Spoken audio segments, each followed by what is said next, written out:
What is up, everybody? This is Funeral Nation episode 162. I'm Ryan Thogmartin. That is Jeff, the Funeral Commander Harbison. More fire coming this episode, this big episode, 162. Yeah, it's interesting. We're going to talk about some great things that are happening, and then some things that subjects I'm not sure we are talking about as much as we need to. So that's what the Funeral Nation's all about, that we break it down for you. It's the only news show you can get out here with up-to-date information, and it comes to you weekly. And the only reason that it comes here is what, Ryan?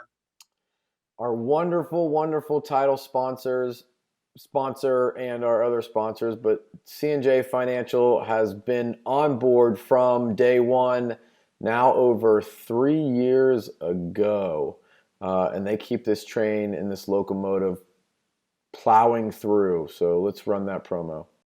If all insurance assignment companies say they pay fast and are easy to work with, why do twice as many funeral homes choose C&J Financial? Over the past 2 decades, C&J and its affiliates have served in excess of 633,000 families and funded more than $3.6 billion in assignments to funeral homes and cemeteries throughout North America. If you're tired of the hassle, headache, and cash flow delay in processing insurance death claims, C&J's Fast Funding program can help. Let us show you why thousands of funeral homes across America choose C&J for their assignment funding needs, and why many associations, accounting firms, and industry leaders recommend C&J to their client and members. In every business, there's one gold standard. In insurance assignment funding, it's C&J. I tell you, I love Jamie and all that crowd over there. I sing their praises on a weekly, daily basis simply because if you're not paid, the funeral's not over with. You heard that from me. I probably said it close to 162 times on here. I think that you have, yeah. You've got it down. I got it. So, Ryan, big deal up in New Jersey. They can finally have food in the funeral home legally. No problem. It sounds so archaic, honestly, like the fact that this is a conversation and such a big deal. But I know that it is because we have clients that are in New Jersey, and so do you. And it's a line item now they can put on a GPL, and it's stuff that they can talk about through social. So this was a big deal in New Jersey. And I mean, laws like this is stupid.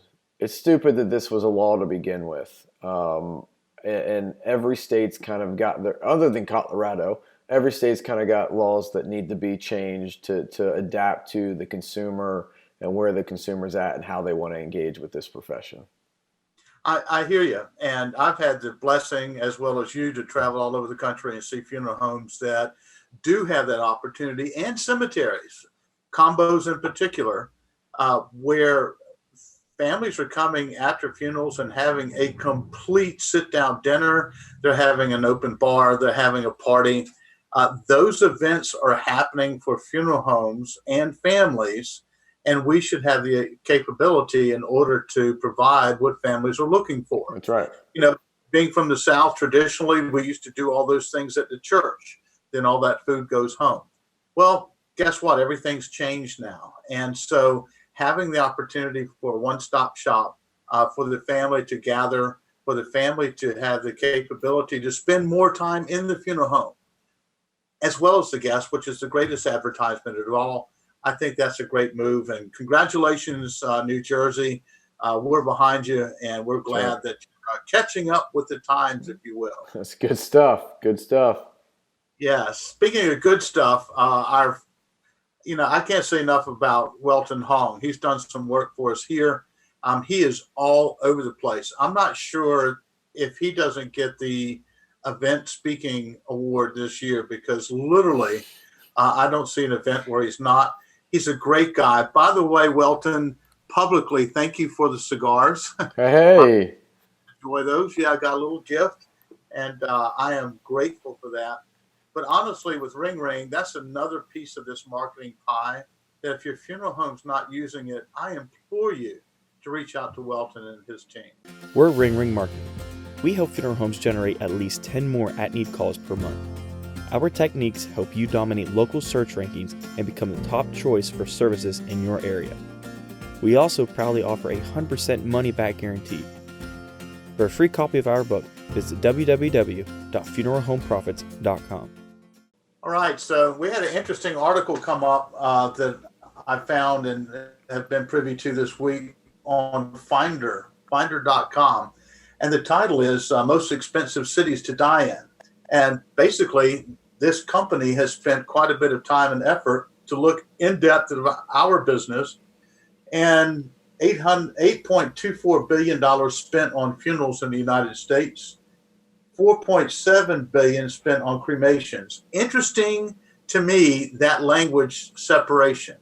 Yeah. A cremation is a funeral.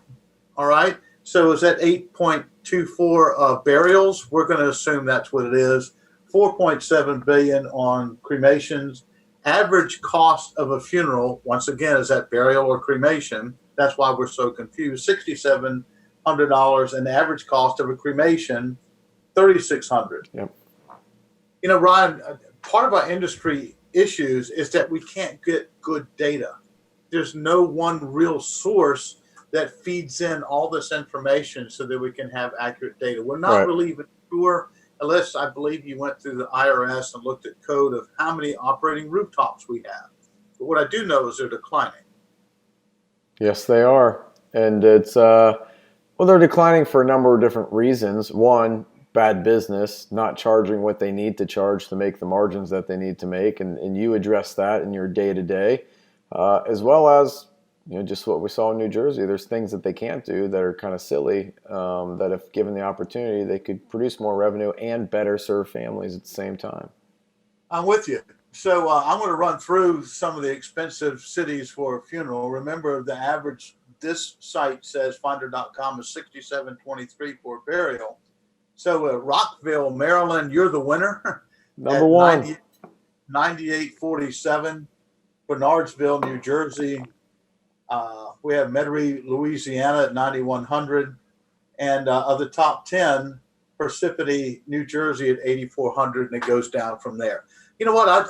I don't see that that's an issue. I see that those funeral homes are charging appropriately, just like you just said, and they're recovering their overheads. I saw a post go out earlier this week that said $9.95. Is this your funeral home or something? So what? Mm-hmm. What the prices have to be dictated according to your overheads. That's right. And you can charge what your competitor does because it's a complete separate business. Your model's different, your employees are different, your costs are different. So what one charges doesn't mean competitively you can do the other. This site, finder.com, and information is a testimony that you can charge what you need to in order to recover, and people will pay it. That's right. Now, how much do you think the number one cremation city cost is for a cremation? I don't know, Jeff. I'm going to take a stab in the dark. I'm going to say cremation, the highest city, 5,500. No, you don't get the jar full of beans. Rockville, Maryland, again high, $6,170 for a cremation. Hey, good for them. That's what they need to charge. That exactly. And so when you see $9.95, once again, that's not what most funeral homes are charging. That's not what your overhead can bear. And I've said this time and time again, if the low-cost providers were that relevant, you'd be out of business right now. That's right. Just the world isn't falling. Don't do the Chicken Little thing where the sky is falling out here. Charge what you need to appropriately. If you don't know how, let me know. I'll be glad to help you with an analysis. But the bottom line is the bottom line. You have to make profit in order to keep the funeral home open. Jeff, you and I have talked about this on the show before. We're not firm believers that the $9.95 is that firm's getting business simply because they're the cheapest. They are the most transparent. You know exactly what you're getting for that $9.95. If I call a funeral home and it's $24.995 or $24.995, maybe I'm not saying that right, $24.95, then I don't necessarily know what I'm getting for $24.95. That's true. And the difference is most people, as NFDA's put out, people aren't making choices for funeral providers based on price. It's a relationship, and it's basically reputation, which is what? It's the people that make the difference. That's right. And if the whole world was low end, we would see nothing but little tiny Kias on the road. We would have nothing but Dollar Trees out here, and our restaurants would be confined to the lowest $2 meal at McDonald's. Interesting, right. Even along that line with McDonald's, I read a survey this week of how well Chick-fil-A does. Chick-fil-A is actually a little more expensive than their competitors, and they're very narrow on what they do, but boy, are they good at what they do. They are. Right? So that's a great testament for the funeral business is, you charge what you charge to make your overheads in order to make profit, but your people are the difference in how you provide the services that you have. Amen. Yeah, there we go. I passed the plate this morning. Speaking of good service, tentacles, and paying attention, it's our friends at Kraken. I've been a proponent. I've known those guys up there, since the early stages of beginning. They're doing a wonderful job. They got great field people, and let's run their promo. Is your current business management tool responsive to your needs? Just think about it. Are your tech partners there when you need them the most? At Kraken, we view customer success as different than customer service. Customer success is about you. It's proactive, and it focuses on the opportunities to help you perform better. Customer success learns your processes and provides you with the best business solutions. Our customer success team includes a dedicated customer success specialist who collaborates with you every step of the way. We deliver real people to help you solve real problems. We also deliver professional training to you and your team on site or by webinar. We know that new processes can sometimes be scary to our colleagues. To help the timid adapt to change, your customer success specialist will work with you to make them comfortable and productive as quickly as possible. Tips like these can free up your time so you can spend more time with your families. Learn more about Kraken's productivity and efficiency tools at kraken.net. How will you spend the time you save? Let's get cracking. All right, Commander. I think that wraps up episode 162. As always, please, if you don't agree with us, if you do agree with us, we want to hear from you. But if you don't agree with us, we'd rather hear from you more. Comment below. Let's have a debate. Let's discuss this. And let's really hash out what's happening in this profession, because this is the only real-time news that's talked about in depth where we can really bring up some of these things and go deep with it. So let's have the conversation. And keep sharing the message and keep doing what you're doing. Well, thank you. You too, man. And look forward to us connecting up next week. Connecting's the key word. That's right. Until next time, have a great effing week. Out here.